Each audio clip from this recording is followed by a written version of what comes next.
how do we hear the Spirit? We certainly hear it through study and prayer, but also in the congregation. Does the Spirit of God bring us anything that contradicts what's written?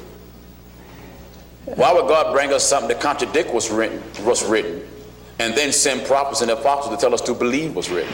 Well, this gets, Brother Pastor, to a place where I think you and I simply will disagree, because it's a different approach to the text, to the whole of the Bible. No, I don't believe that that the Spirit would contradict the Word. Mm-hmm. My point is that the whole Word has to be embraced.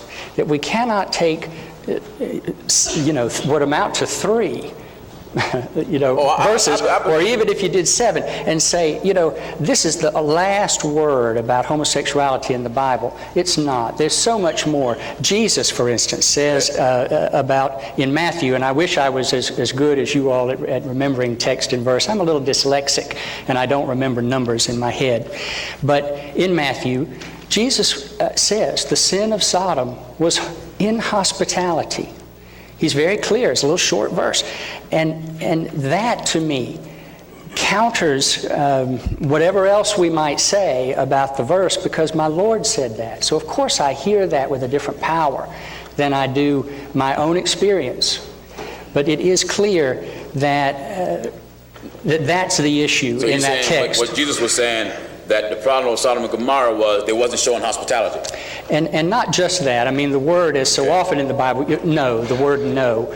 The word no isn't about, as you say, reaching out and shaking hands. It's a cover word. Well, it's a polite word. But what Jesus says is the people of Sodom were so mean and so disrespectful that they deserve to be destroyed. Well, and that, I think, is the issue. Well, I agree. They were mean and they were disrespectful, but did they not manifest their meanness and their disrespectfulness and not being hospitable by surrounding the house and wanting those men? Wasn't that mean and disrespectful? It was mean and disrespectful, but let me put it more clearly, but delicately. I don't want to be vulgar. Oh, well, you can be as sharp and as raw as you like. Yeah, but I don't want to be too much.